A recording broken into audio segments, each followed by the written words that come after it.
अगर मैं आपसे पूछूं कि बैटमैन और जोकर इनमें क्या डिफरेंस है, या फिर आयरन मैन और अल्ट्रॉन इनमें क्या डिफरेंस है, तो इसका जवाब हर वो इंसान दे पाएगा जो सुपर हीरो मूवीज देखता है कि इनमें से एक हीरो है और एक विलन। पर अगर मैं आपसे ये पूछूं कि डेयरडेविल और पनिशर इनमें क्या डिफरेंस है, या फिर स्पाइडरमैन और डेडपूल, या स्पाइडरमैन और वेनम, तो शायद किसी आम आदमी के लिए ये बता पाना थोड़ा मुश्किल होगा। और अगर आपको इन दोनों में से किसी को चुनना हो तो आप किसे चुनोगे? इसी के बारे में आज हम इस वीडियो में बात करेंगे और मैं आपको बताऊंगा कि मैं किसकी साइड लेता। तो स्टार्ट करने से पहले hello guys, welcome to our imaginary world, जहां हम करते हैं कुछ फालतू के मगर मजेदार discussions on animes, movies, super hero and many more. Spiderman और डेडपूल या स्पाइडरमैन और वेनम, इनके बीच का डिफरेंस आपके और मेरे जैसे नर्ड और सुपर हीरो फैंस तो आराम से बता दें, पर ये आम आदमी के लिए थोड़ा मुश्किल हो जाता है, क्योंकि जो कभी कभी मूवीज देखता है या फिर बस मजे के लिए मूवी देखता है, उनके लिए तो दोनों ही सुपर हीरोज हैं। पर जो भी सुपर हीरो फैन ये वीडियो देख रहा है वो ये आराम से बता देगा कि इनमें से एक हीरो है और एक एंटी हीरो या एंटी हीरो। तो पहले समझते हैं हीरोज और विलन्स, इनके बीच का डिफरेंस क्या होता है। और इस सवाल का जवाब मुझे यूट्यूब पे ही मिल गया। यूट्यूब पे एक शॉर्ट वीडियो है जिसमें डोनाल्ड मिलर बहुत अच्छे से समझाते हैं कि इन दोनों में क्या डिफरेंस होता है। तो जिन लोगों को डोनाल्ड मिलर के बारे में नहीं पता उनके लिए बता दूं, डोनाल्ड मिलर भाई साहब एक अमेरिकन ऑथर और पब्लिक स्पीकर हैं, जिनका शॉर्ट वीडियो यूट्यूब पर अवेलेबल है। इन्होंने हीरोज और विलन्स के बीच के डिफरेंस को बहुत ही आसान भाषा में हमें समझाया है और मैं इनकी इस बात से बहुत एग्री भी करता हूँ। डोनाल्ड मिलर कहते हैं कि एक हीरो और एक विलन एक ही सिक्के के दो पहलू होते हैं। अगर आप इनकी बैक स्टोरी देखने जाओ तो दोनों ही बहुत हद तक सेम होगी। दोनों ने ही अपने अतीत में बहुत दुख और तकलीफें झेली होती है, पर ये दोनों अलग तब होना शुरू करते हैं जब इनमें से कोई एक कहता है जो दुख और तकलीफ मैंने झेली है वो मैं वापस दुनिया को दूंगा। दुनिया के लोगों को ये एहसास कराऊंगा कि उन्होंने मुझ पे क्या जुल्म किए और मैंने कितनी तकलीफें सही हैं, कितना दुख झेला है। और ये आदमी आगे चल के विलन बनता है, जिसे लोगों को सताने में और उन्हें दुखी देखने में मजा आता है। लोगों की दुख और तकलीफ देख के उन्हें सुकून मिलता है। इसका अगर एक एग्जाम्पल देना चाहूँ तो जोकर मूवी इस चीज़ का बेस्ट एग्जाम्पल है।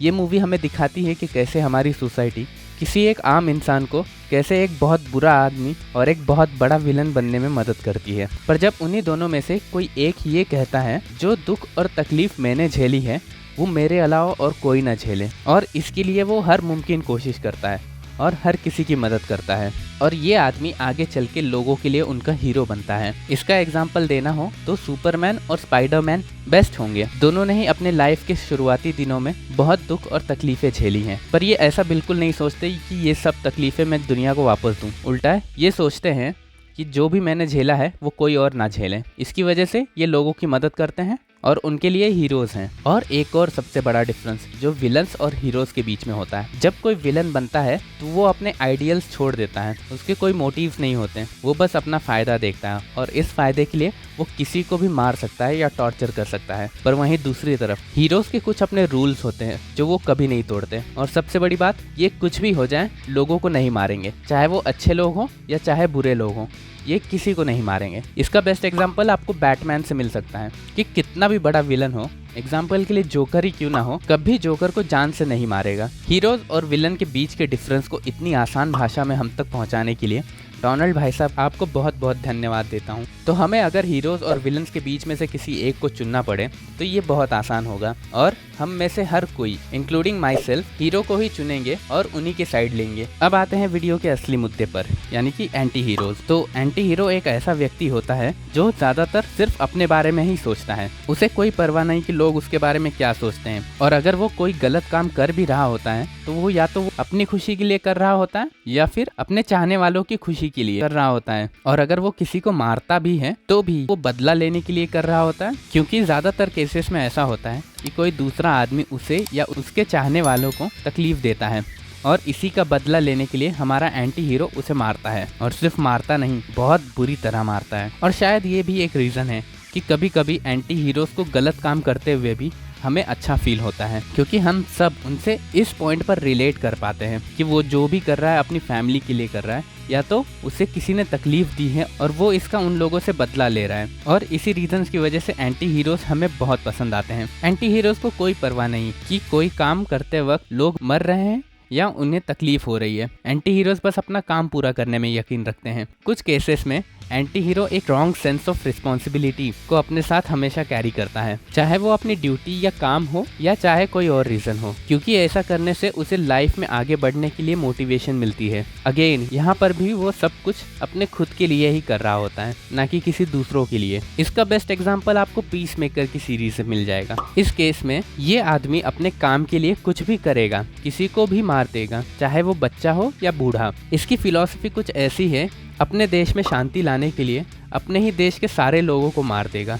एंटी हीरोज़ के लिए कोई रूल्स मैटर नहीं करता और इनके ना तो कोई मॉरल्स होते हैं जिससे वो खुद को बांध सकें। ये एकदम फ्री होते हैं, जो मन में आए वो करें। एंटी हीरोज़ का एक और फनी मगर सटीक एक्सप्लेनेशन हमें हाल ही में रिलीज हुई डीसी की मूवीज सुपर पेट्स के पोस्ट क्रेडिट सीन में देखने मिलता है, जहाँ ब्लैक एडम का कुत्ता सुपरमैन के कुत्ते को एंटी हीरोज और हीरोज के बीच का फर्क समझाता है। इसमें से मुझे 2 लाइंस बहुत पसंद आई थी। पहली, एंटी हीरोज अपने कानून खुद बनाते हैं और उसे खुद ही तोड़ते हैं, और दूसरा, एंटी हीरोज को दुनिया का कोई भी कानून मानने की जरूरत नहीं है, क्योंकि वो खुद ही सबसे ताकतवर हैं और कोई उन्हें रोक नहीं सकता। और ये 2 लाइन एंटी हीरोज को बहुत अच्छे से डिफाइन करती है।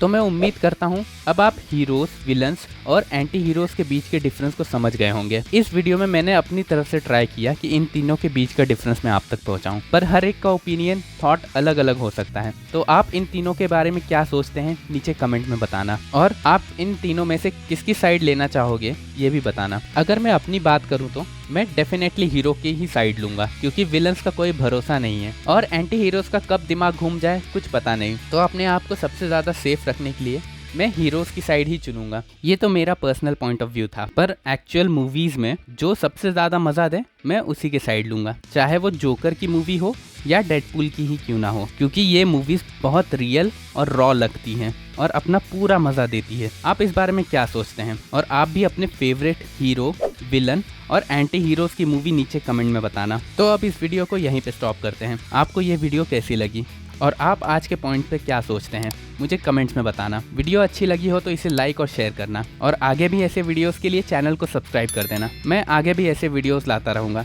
तब तक के लिए keep imagining, take care, bye bye and जय हिंद।